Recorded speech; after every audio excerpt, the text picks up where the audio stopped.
வணக்கம். நீங்கள் பார்த்துட்டு இருக்கிறது பார்த்தீங்கன்னா பதி டெய்லர் அண்ட் பியூட்டிஷியன். இன்னைக்கு நம்ம என்ன பார்க்க போகிறோம் அப்படின்னு பார்த்தீங்கன்னா ஆரம்ப தையல் வந்து எப்படி தச்சு பழகிறது அப்படிங்கிறத பார்க்க போகிறோம்.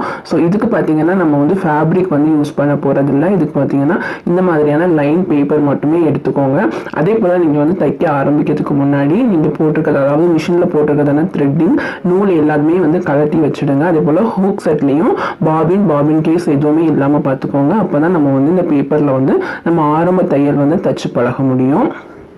இப்போ நம்ம அந்த பேப்பரில் இருக்கிறதான ஒவ்வொரு லைன்லையும் தான் நம்ம வந்து தையல் வந்து போட போகிறோம். எதுக்காக அப்படின்னா நம்ம வந்து நேராக வந்து ஃபஸ்ட்டு வந்து தச்சு பழகணும். நம்ம இந்த துணியில் தைச்சோம் அப்படின்னா அதில் வந்து லைன்ஸ் எதுவுமே இருக்காது.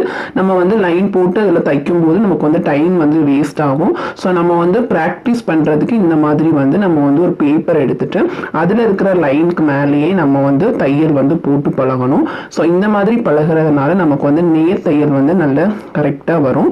அதே போல் நீங்கள் வந்து ஒரு பேப்பர் 2 பேப்பர்னு பண்ணாதீங்க. உங்களுக்கு வந்து தையல் வந்து கரெக்டான அளவில் எப்போ வருதோ ஸோ அது வரைக்கும் நீங்கள் இந்த மாதிரி நல்லா ப்ராக்டிஸ் பண்ணுங்க. ஸோ இந்த மாதிரி ப்ராக்டிஸ் பண்ணும்போது உங்களுக்கு வந்து தையல் வந்து ரொம்ப நீட்டாகவும் இருக்கும், பார்க்க அழகாகவும் இருக்கும்.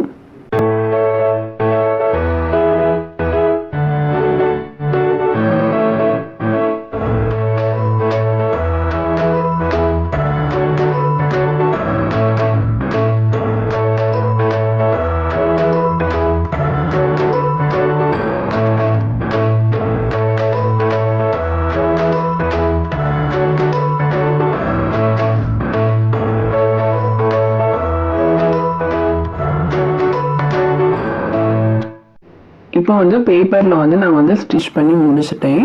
ஸோ இப்போ உங்களுக்கு காமிக்கிறேன். ஸோ இப்போ பார்த்தீங்கன்னா தெரியும் இந்த லைனுக்கு மேலேயே வந்து நான் வந்து தையல் வந்து போட்டிருக்குது. ஸோ உங்களுக்கு பார்த்தீங்கன்னா தெரியும் இந்த ஹோல் மாதிரி இருக்கும். ஸோ இந்த மாதிரி நீங்கள் வந்து பேப்பரில் வந்து ஸ்ட்ரைட் ஸ்டிச் வந்து போட்டு பழகுங்க. அதாவது நேர் தையல் வந்து போட்டு பழகிக்கோங்க. உங்களுக்கு அப்போ தெரியும் நீங்கள் வந்து நேராக வந்து இந்த லைனில் போட்டிருக்கீங்களா இல்லையா, உங்களுக்கு வந்து அங்கேயும் தையல் வந்து விலகுதா அப்படின்னு சொல்லி உங்களுக்கு கரெக்டாக வந்து தெரியும். ஸோ இந்த மாதிரி தான் நீங்கள் வந்து அதாவது நேர் தையல் வந்து தச்சு பழகணும். ஸோ இந்த மாதிரி ஒரு பேப்பரில் மட்டும் பழகாதீங்க. நீங்கள் வந்து உங்களுக்கு தையல் வந்து நேராக வர்றது வரைக்கும் நீங்கள் வந்து இந்த மாதிரி வந்து போட்டு பழகிக்கோங்க. ஸோ அடுத்தது நம்ம வந்து கர்வ் ஸ்டிச் வந்து எப்படி ஸ்டிச் பண்றது அப்படிங்கறத பார்க்கலாம். கர்வ் ஸ்டிச் அப்படிங்கிறது வளைவு தையல். நீங்கள் வந்து பேப்பரில் வளைவாக வந்து நீங்கள் வரைஞ்சிட்டு கூட நீங்கள் வந்து ஸ்டிச் பண்ணலாம். நான் வந்து அடிக்கடி ப்ராக்டிஸ் பண்ணியிருக்கிறதுனால நான் வந்து நார்மலாகவே வந்து உங்களுக்கு வளைவாக வந்து எப்படி ஸ்டிச் பண்ணுறது அப்படிங்கிறத சொல்லி கொடுக்குறேன். ஸோ இந்த மாதிரி நீங்கள் வந்து லைட்டாக 2 பெண்ட் வந்து அந்த மாதிரி கொடுத்து நீங்கள் வந்து ஸ்டிச் பண்ணிக்கோங்க. பண்ணிவிட்டு இதில் என்ன அப்படின்னு பார்த்தீங்கன்னா நம்ம வந்து அடுத்தடுத்து போடுறதான ஸ்டிச்சஸ் பார்த்தீங்கன்னா அந்த ஒரு ஸ்டிச்சுக்கும் இன்னொரு ஸ்டிச்சுக்கும் இருக்கிற இடைவெளி வந்து கரெக்டாக ஈக்குவலாக இருக்கணும். அங்கேயும் இங்கேயும் விலகக்கூடாது. சில பேர் பார்த்தீங்க அப்படின்னா இந்த மாதிரி வந்து ஸ்டிச்சஸ் போடும்போது ஃபர்ஸ்ட் ஒரு 4 லைன் பார்த்தீங்கன்னா கரெக்டாக போடுவாங்க. ஸோ அடுத்தடுத்து இருக்கிற ஸ்டிச்சஸ்லாம் பார்த்தீங்க அப்படின்னா உங்களுக்கு வந்து ஈவனாகவே இருக்காது. ஸோ அதனால பார்த்தீங்கன்னா நீங்கள் வந்து இந்த மாதிரி பேப்பர் ஸ்டிச்சிங் வந்து கண்டிப்பாக நீங்கள் வந்து ப்ராக்டிஸ் பண்ணணும். ப்ராக்டிஸ் பண்ணாமல் நீங்கள் வந்து துணியில் வந்து ஒரு தையல் வந்து போடும்போது உங்களுக்கு வந்து துணியில் தைக்கிறதுக்கு சில பேர் பார்த்தீங்கன்னா ரொம்ப பயப்படவும் செய்வாங்க.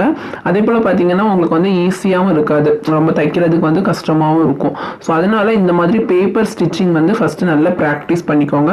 ஸோ இந்த மாதிரி நீங்கள் ப்ராக்டிஸ் பண்ணுறதுனால உங்களுக்கு வந்து துணியில் நீங்கள் தைக்கும் போது நீங்கள் எந்த ஒரு ஃபேப்ரிக் தைச்சாலும் உங்களுக்கு வந்து ரொம்ப ஈஸியாக இருக்கும். ஸோ கண்டிப்பாக இந்த மாதிரி வந்து நீங்கள் வந்து தைச்சு பழகிக்கோங்க. இந்த கர்வ் ஸ்டிச் பார்த்தீங்கன்னா நீங்கள் வந்து பேப்பரில் வந்து நீங்கள் இந்த மாதிரி கர்வ் மாதிரி வரைஞ்சிட்டு கூட நீங்கள் வந்து தைச்சிக்கலாம். இப்போ நான் வந்து தைச்சிட்டேன். உங்களுக்கு வந்து சாம்பிளுக்கு வந்து ஒரு 4 லைன் மட்டும் நான் போட்டிருக்கேன். ஸோ உங்களுக்கு பார்த்தீங்கன்னா தெரியும் இந்த கேப்லாம் வந்து ஒரே அளவில் இருக்கும். ஸோ நீங்களும் வந்து இதே மாதிரி வந்து ஸ்டிச் பண்ணி பழகுங்க.